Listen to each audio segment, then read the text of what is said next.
오늘 사건 상황실에 전해진 화제의 뉴스입니다. 택시기사가 술에 취한 70대 승객에게 폭행을 당했습니다. 뭐 하세요? 뭐 하세요? 연락 가만히 계세요. 가만히 계세요. 뭘 가만히 계시. 앉아 계시라고요, 어르신. 지난달 28일 밤 광주광역시 동구. 뒷좌석에 앉아있던 승객이 운전석 쪽으로 가더니 기사에게 시비를 걸고 있습니다. 그러더니 승객은 택시기사를 향해 무차별적인 공격을 이어갔는데요. 자칫 큰 사고로 이어질 수 있는 아찔한 상황. 심지어 그는 출동한 경찰에게까지 신발을 휘두르며 위협을 가하기도 했습니다. 경찰은 폭행을 행사한 이 남성을 소환해 조사하고 있습니다. 한 여성이 어두운 밤바다 위를 1km 넘게 표류했습니다. 지난달 31일 경남 고성군 동해면 마포방파제 인근 해상. 바다 위에 한 여성이 위태롭게 떠 있는데요. 구조대원이 다가가 튜브를 던져 구조합니다. 낚시를 하던 이 60대 여성은 더위를 식히기 위해 바다에 들어갔다가 어두워 방향을 잃고 해상에 표류한 건데요. 마침 인근을 지나던 행인의 신고로 해경에 의해 긴급 구조됐습니다. 구조 당시 여성은 호흡곤란과 저체온증 증세를 보였지만 생명에는 지장이 없는 것으로 확인됐습니다. 멸종위기 종인 살기 포착됐습니다. 지난 6월 충남 태안 해안국립공원. 몸에 반점이 있는 동물 한 마리가 먹이를 사냥하고 있습니다. 카메라를 발견하자 위협하는 모습을 보이기도 하는데요. 이 동물은 멸종위기종 2급으로 분류된 살기입니다. 공원 측이 다양한 생물자원 모니터링을 위해 지난 4월에 설치한 무인 카메라에 그 모습이 잡혔는데요. 그동안 배설물 등 살개 서식 흔적은 발견돼 왔지만 이곳에서 살개 실체가 드러나게 된 것은 이번이 처음입니다. 일본이 오늘 우리나라를 화이트리스트에서 제외하면서 국민들 사이에 일본 불매운동도 더욱 탄력을 받을 것으로 보입니다. 서울 강남구청은 오늘 오후 2시부터 일본에 대한 항의 표시로 강남구 일대에 걸린 일장기를 철거한다고 밝혔는데요. 강남구청 관계자는 일본이 이성을 되찾고 한국에 대한 수출 규제 조치를 철회할 때까지 떼어낸 자리를 비워둘 것이라 말했습니다.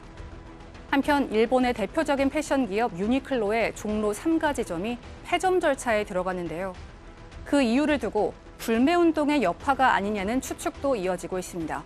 지금까지 사건 상황실이었습니다. 네, 오늘 이 뉴스가 가장 핫한 뉴스죠. 일본이 오늘 우리나라를 화이트리스트에서 제외하면서 우리나라에서도 좀 일본 상품 불매운동이 더욱더 이제 확산되고 있는 그런 모습인데 이 화이트리스트를 일본에서 이제 우리나라를 이제 제외시켰단 말이에요. 어떤 의미입니까? 화이트리스트라는 거는 워낙 이제 많이 방송에 나오긴 했습니다만 일본에서 어떤 제품을 수출할 때 이 제품이 그 나라에 가서 어떤 용도로 쓰이는지 여기에 대해서 이 나라는 믿으니까 그냥 뭐 수출해도 되겠다라고 일종의 우리나라를 군사적이나 이런 도발이 없는 나라로 인정하는 경우에 이제 허가하는 것을 화이트리스트라고 합니다. 다시 말해서 대개는 뭐 리비아나 북한이나 이런 식으로 조금 군사 도발을 할 수 있는 어떤 것을 수입을 해서 그것으로 무기를 만들 우려가 있는 나라들에 한해서 제한을 하는 걸 우리나라는 굳이 할 필요가 없으니까 제외를 해줬던 건데 그 제외한 우리나라를 다시 이번에는 그냥 원래대로 하겠다라는 거죠. 그러니까 조금 더 감시를 하겠다라는 것이고 이렇게 되면 일본에서 수입해오는 모든 물자에 대해서 우리나라가 이제 한동안 시간이 오래 걸리는 불이익을 받게 되고 당장 시급한 뭐 반도체 소재라든지 이런 부분에 불이익이 많이 나왔었는데 결과적으로 오늘 일본이 이것을 결정을 했고요. 우리 정부에서 어떻게 대응할 것인지 굉장히 촉각이 곤두서 있었는데 문재인 대통령이 직접 전문을 어떤 식으로 대응할 것인지 전문을 발표를 했습니다. 내용을 조금 말씀해 드리자면 일단 일본이 지금 누가 봐도 불합리한 경제적인 보복을 하고 있다. 우리나라가 일본 강제징용 문제에 대한 판결에 대한 보복으로 일본이 이런 행동을 하고 있는 것에 대해서 일단 상당히 유감 표시를 했고요.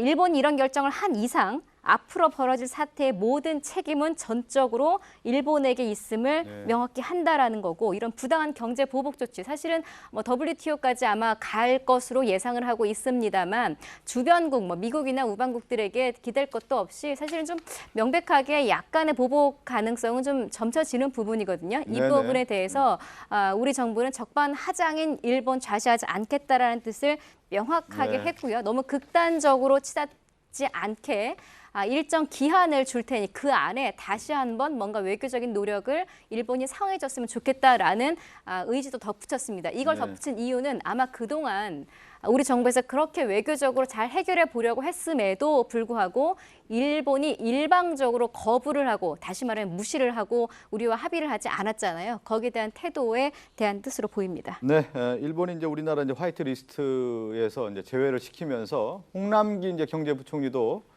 좀 전에 관련 대책을 이제 발표했다는 소식이 지금 들어와 있는데 우리나라도 이제 그 사실 이제 화이트 리스트를 작성하지 않습니까? 일본이 우리나라를 이제 화이트 리스트에 배제한 것처럼 우리나라도 일본을 이제 백색 국가에서 이제 제외를 할 예정이라는 어떤 얘기까지 좀 들리고 있고요.